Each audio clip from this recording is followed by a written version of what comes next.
Hello friends, आप सभी का स्वागत है हमारे यूट्यूब चैनल आनंद क्लासेस में। फ्रेंड्स, आज हम लोग बात करेंगे कुछ महत्वपूर्ण क्वेश्चन के बारे में जो 2020 में आने वाले हैं। तो आज हम लोग 15 क्वेश्चन बात करेंगे और उसका आंसर भी साथ ही साथ पढ़ेंगे और कैसे बनाए हैं उसके आंसर वो भी बताएंगे। तो ध्यान से देखिएगा और लास्ट तक देखिएगा।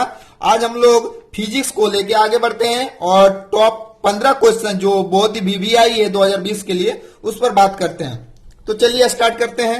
सबसे पहला क्वेश्चन है आपका, यदि किसी निश्चित प्रतिरोधक के सिरों के बीच का विभवांतर आधी कर दी जाए तो विद्युत शक्ति क्या होगा।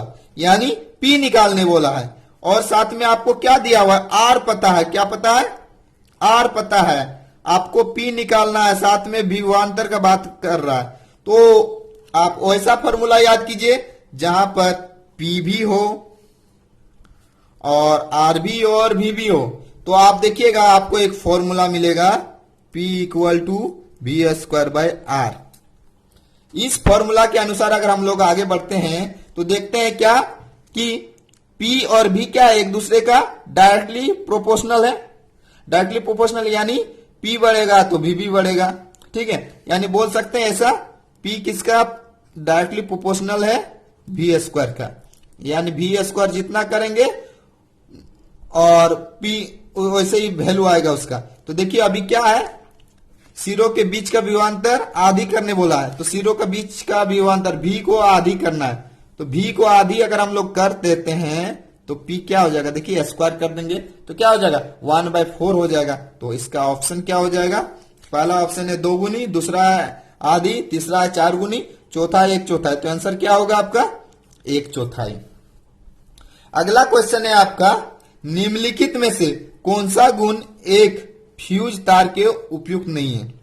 तो फ्यूज तार का हम लोग उपयोग कहाँ करते हैं ना, कोई भी उपकरण जो हम लोग का घर में लगा रहता है उसको खराब होने से बचाने के लिए, ओवरलोड ना हो जाए या शॉर्ट सर्किट ना हो जाए, उसके लिए हम लोग क्या करते हैं, फ्यूज का यूज करते हैं। तो हम लोग क्या करते हैं ना, फ्यूज को कैसा यूज करते हैं, फ्यूज का प्रतिरोधकता या फिर विशिष्ट प्रतिरोध अधिक होना चाहिए या फिर उसका गलनांक निम्न होना चाहिए या उचित गलनांक का होना चाहिए। साथ ही जो एम्पियर का होगा फ्यूज तार वह सही होना चाहिए, यानी उचित एम्पियर का होना चाहिए। तो देखिए क्या क्या ऑप्शन दिया हुआ है, इसमें दिया हुआ है कि पतला और छोटा, दूसरा मोटा और छोटा, निम्न गलनांक, शेष तार की अपेक्षा उच्च प्रतिरोध, निम्न गलनांक। तो देखिए इसमें हम लोग देखते हैं क्या कि इसका क्या क्या गुण है। पतला तो होना चाहिए, ठीक है, और छोटा भी होना चाहिए। चलिए ये तो हो जा रहा है, सही है, लेकिन बोला उपयुक्त नहीं है। तो देखिए मोटा और छोटा, तो मोटा नहीं होना चाहिए कभी भी। ज्यादा मोटा रहेगा तो आपका करंट अधिक आया, फिर भी आपका क्या हुआ, फ्यूज नहीं उड़ा, उस कंडीशन में आपका उपकरण क्या हुआ, खराब हो सकता है, यानी ऑप्शन बी होगा। तो आगे का देख लीजिए, शेष तार की उपेक्षा उच्च प्रतिरोध। तो डायरेक्ट हम लोग अब क्या हो जाएगा, मोटा नहीं होना चाहिए, तो ऑप्शन बी हो जाएगा इसके आंसर। तीसरा क्वेश्चन में हम लोग चलेंगे। क्वेश्चन है, पृथ्वी के चुंबक का उत्तरी ध्रुव होता है। तो एक चीज ध्यान दीजिए, हम लोग अगर हम लोग एक्सपेरिमेंट करके देख सकते हैं। एक चुंबक लेते हैं, बार चुंबक, एक साइड N और एक साइड S, यानी नॉर्थ पोल और साउथ पोल। इसको अगर हम लोग लटका देते हैं, कोई रस्सी से बांध के फ्रीली घूमने देते हैं, तो देखिएगा जो है ना, एक साइड नॉर्थ चल जाएगा और एक साउथ चल जाएगा। तो जिस साइड में नॉर्थ चल जाएगा वो पृथ्वी का साउथ पोल होगा और जिस साइड साउथ चल जाएगा वो पृथ्वी का नॉर्थ पोल होगा। तो हमेशा क्या होगा, एक दूसरे का ऑपोजिट रहेगा, तभी एक दूसरे को आकर्षित करता है, ऑपोजिट। ठीक है, तो अब यहाँ देखिए क्या बोला, उत्तरी ध्रुव बोला है ना, उत्तरी ध्रुव। तो जाहिर है उधर किधर जाएगा, दक्षिणी में जाएगा। तो देखिए भौगोलिक का क्या हो जाएगा, भौगोलिक का दक्षिण हो जाएगा आंसर इसका। ठीक है, चौथा पॉइंट है आपका, क्वेश्चन बोल रहा है, निम्नलिखित में कौन चुंबक द्वारा आकर्षित नहीं होता है। चुंबक द्वारा क्या आकर्षित होता है, जिसमें लोहा का मात्रा हो, यानी आयरन का मात्रा हो। तो क्या क्या है जो आयरन का मात्रा होता है, Fe, कोबाल्ट और निकेल, ये तीन है जो चुंबक की ओर आकर्षित होता है।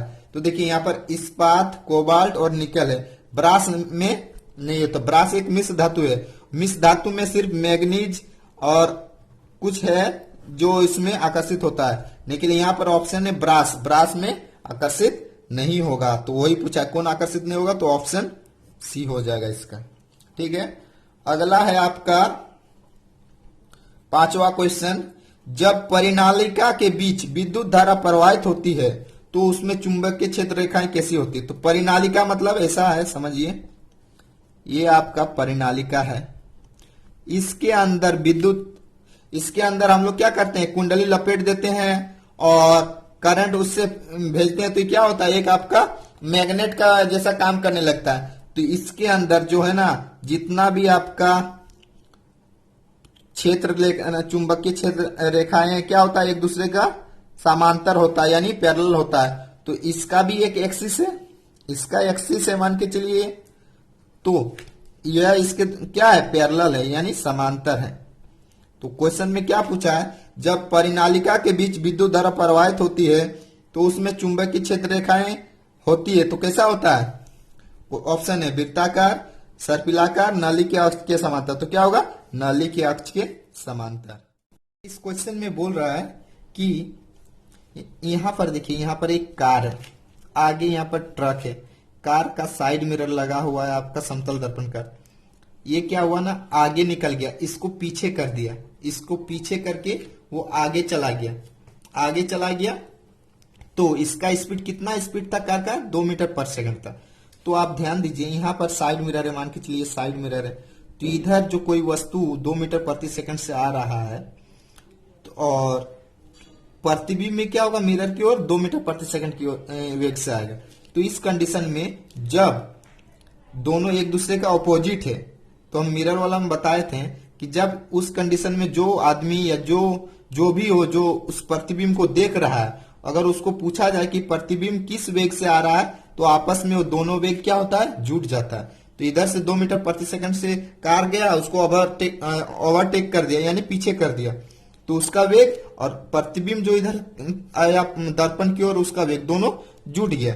तो क्या हो जाएगा, 2 2 4। तो इसका आंसर क्या हो जाएगा, 4 मीटर पर सेकंड की वेग से वह दिखेगा, वेग से आते हुए दिखेगा। अगला है आपका एक समतल दर्पण में घड़ी के प्रतिबिंब में समय 2:35 बताता है, तो सही समय क्या होगा। तो देखिए, इसको बनाने के लिए हम बताए थे कि हम लोग क्या करेंगे ना, लिख देंगे 11:60 और उसमें माइनस कर देंगे किसको, 2:35 को, 2:35 को माइनस कर देंगे, आपका आंसर आ जाएगा। देखिए 10 में 5 जाएगा तो 5, यहाँ पर आपका 5 में 3 जाएगा तो 2, यहाँ पर क्या बचा, 11 में 2 जाएगा तो 9, तो 9:25 आपका आंसर हो जाएगा। क्वेश्चन दिया 8वां नंबर में, एक प्रकाश की किरण समतल दर्पण पर 90 डिग्री कोण बनाकर आपतित होती है, तो परावर्तन कोण क्या होगा। तो देखिए, समतल दर्पण का बात बोला है, तो हम लोग एक समतल दर्पण लेते हैं। समतल दर्पण में परावर्तन हम आपको बताए थे कि अगर ये अभिलंब है, ये आपका एक समतल दर्पण है, तो आपतित किरण और अभिलंब के बीच जो कोण बनेगा उसको आपतन कोण बोलेंगे, और आपतन कोण परावर्तन कोण बराबर होगा। तो अभी क्या बोल रहा है, किरण समतल दर्पण पर 90 डिग्री कोण बनाकर आपतित होती है, तो 90 डिग्री तो यही होगा, यानी अभिलंब पर ही। ठीक है, तो दर्पण पर 90 डिग्री हो गया यहाँ पर, यानी इसी के ऊपर में आ रहा है आपतित किरण। तो इस दोनों के बीच में, अभिलंब और आपतित किरण के बीच में कोई एंगल बन रहा है, नहीं बन रहा है। इस कंडीशन में हम लोग क्या बोलेंगे कि आपतित किरण और अभिलंब के बीच जो एंगल बन रहा है वो क्या है, 0 डिग्री है। तो यानी आपतन कोण 0 हो गया, तो परावर्तन भी 0 हो गया। आपतन 0 तो परावर्तन भी 0 हो गया। तो इस कंडीशन में इसका आंसर क्या हो जाएगा, ऑप्शन ए हो जाएगा। दूसरा 9वां क्वेश्चन है 9 नंबर का, उत्तल गोलीय दर्पण में प्रकाश का परावर्तन किस सतह से होता है। तो देखिए, एक चीज हमेशा याद रखिएगा, उत्तल दर्पण में चाहे जो भी हो, उत्तल मतलब उठा हुआ तल। ठीक है, और अवतल मतलब, अवतल में याद रखिएगा अंदर दबा हुआ, ठीक है। तो उत्तल बोला है तो उठा हुआ, ठीक है। तो ऑप्शन में देखिए क्या बोला है कि उत्तल दर्पण गोलीय दर्पण में प्रकाश का परावर्तन किस सतह से होता है, तो समतल सतह से, उठे हुए सतह से, दबे हुए सतह से, कोई नहीं। तो उत्तल दर्पण बोला है यानी उठा हुआ सतह, तो क्या होगा, ऑप्शन बी हो जाएगा। अगला क्वेश्चन है आपका 10 सेंटीमीटर फोकस दूरी वाले, यानी एफ का वैल्यू दिया हुआ है 10 सेंटीमीटर, अवतल दर्पण में वस्तु को कहां रखा जाए, तो एफ इतना है तो जाहिर सी बात है इसका आर क्या हो जाएगा, 20 हो जाएगा। अब अवतल दर्पण में हम बताए हैं, देखिएगा वीडियो में आपको पूरा समझ में आ जाएगा पूरा डिटेल में। अगर फोकस 10 है तो इसका वक्ता त्रिज्या 20 हो जाएगा। अब अगर 20 से कहीं भी हम लोग दूर में रखेंगे, 20 से दूरी में, यानी बोला जाए, अगर इसको देख लीजिए, समझ लीजिए, अगर यहां पर मिरर है, यहां पर मिरर है, यहां पर फोकस है, यहां पर सी है, जब वस्तु अनंत में रहेगा ना तो इसका प्रतिबिंब बनेगा फोकस में, और फोकस में रहेगा तो बनेगा अनंत में, ये अनंत। अब अनंत और वक्ता त्रिज्या के बीच में कहीं भी बनेगा, और इस टाइम जो अनंत में वस्तु रहा तो इसका प्रतिबिंब एकदम छोटा बनेगा, बिंदुनुमा बनेगा, और फोकस में रहेगा तो अनंत में बनेगा और बड़ा बनेगा। तो बोला वास्तविक एवं छोटा प्रतिबिंब कब बनेगा, अब देखिए, अगर वक्ता त्रिज्या और अनंत के बीच में रहेगा तो इसका प्रतिबिंब कहां बनेगा, फोकस और वक्ता त्रिज्या के बीच में बनेगा, वास्तविक छोटा और उल्टा बनेगा, यानी इस कंडीशन में सी और एफ के बीच में वास्तविक छोटा और उल्टा बनेगा। तो यहां प्रतिबिंब बोल रहा है कहां रखने पर प्रतिबिंब वास्तविक और छोटा बनेगा, तो कहां रखेंगे हम लोग प्रतिबिंब को, कि इसका प्रतिबिंब जो बनेगा वास्तविक हो और छोटा हो, और यहां पर रहेगा वक्ता केंद्र में तो वस्तु के बराबर बनता है। तो जाहिर सा बात है कि हम लोग सी और अनंत के बीच, यानी वक्ता त्रिज्या और अनंत के बीच में रहेंगे तो वस्तु का प्रतिबिंब क्या बनेगा, वास्तविक छोटा और उल्टा बनेगा। तो प्रतिबिंब ने वस्तु को हम लोग को इस जगह में रखना होगा, यानी सी और अनंत के बीच में। तो सी का डिस्टेंस अधिक, सी से अधिक, तो यानी सी यानी आर, वक्ता त्रिज्या से अधिक, तो वक्ता त्रिज्या 20 है, तो 20 से अधिक जो भी वैल्यू है वही आपका आंसर होगा। तो ऑप्शन में देखिए 8 20 से छोटा है, 15 20 से छोटा है, सी 20 के बराबर है, यानी यहीं पर, तो यहाँ वस्तु के बराबर बनता है, तो ऑप्शन क्या होगा, ऑप्शन डी 25 सेंटीमीटर इसका आंसर हो जाएगा। अगला क्वेश्चन है आपका, यदि घरेलू परिपथ में 5 एम्पियर फ्यूज से इतना विद्युत सप्लाई 240 वोल्ट सप्लाई है तो 40 वाट के अधिकतम कितने ट्यूबलाइट का उपयोग किया जा सकता है। तो देखिए सबसे पहले हम लोग इसका पावर निकालेंगे, क्योंकि यहां पर हम लोग को आई दिया हुआ है, भी पता है, ठीक है। तो पावर P इक्वल टू क्या होता है, वी आई। ये वाला फॉर्मूला में अगर 1 वाट इतना आपका पावर निकल जाएगा, जितना पावर रहेगा उसको 40 से डिवाइड कर देंगे तो नंबर निकल जाएगा। तो इतना पावर में हम लोग 40 से डिवाइड कर देंगे तो आपका क्या निकल जाएगा, एन निकल जाएगा। तो देखिए भी कितना है 240, आई कितना है 5, इसमें 40 से नहीं 40 बोल रहे हैं, हाँ 40 से डिवाइड कर देंगे। तो देखिए इससे इसको काट देंगे, 6 बार में कट जाएगा, तो 6 5 30। तो ऑप्शन देखिए ऑप्शन डी में आपका है आंसर हो गया। अगला क्वेश्चन आपका है, ईंधन के उष्मीयमान कैलोरीफिक वैल्यू का मात्रक पूछा है, क्या होगा। तो इसका मात्रक होता है आपका किलो जूल पर ग्राम, याद रखिएगा किलो जूल पर ग्राम, यानी ऑप्शन बी इसका आंसर हो जाएगा। अगला क्वेश्चन है, कौन जीवाश्म ईंधन नहीं है। जीवाश्म ईंधन जो जीव से या फिर काफी दिनों तक पेड़ पौधों का पृथ्वी के अंदर दबा रह जाता है, उससे जो हम लोग का ईंधन बनता है उसको हम लोग जीवाश्म ईंधन बोलते हैं, ठीक है।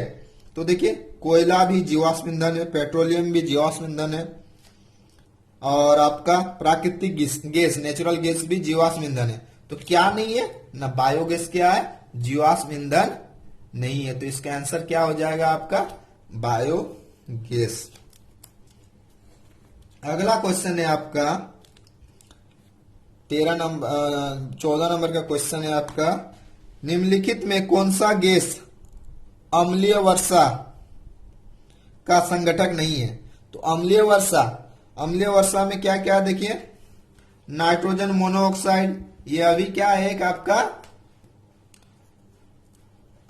अम्लीय वर्षा का संगठक है। दूसरा है सल्फर डाइऑक्साइड, ये भी आपका अम्लीय वर्षा का संगठक है। अगला है कार्बन मोनोऑक्साइड, देखिए ये कार्बन मोनोऑक्साइड नहीं होगा, जबकि कार्बन डाइऑक्साइड संगठक है, तो क्या हो जाएगा इसका ऑप्शन सी हो जाएगा, कार्बन मोनोऑक्साइड।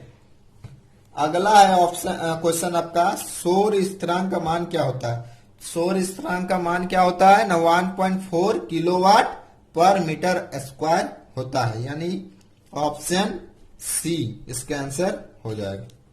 इसी तरीका का आपको आने वाले वीडियो में भी बहुत सारे इंपॉर्टेंट क्वेश्चन मिलेंगे और उसको बनाया हुआ कुछ फॉर्मूला और कहां से बनता है उसके बारे में हम बताएंगे। आगे भी हमारे वीडियो को देखते रहिए।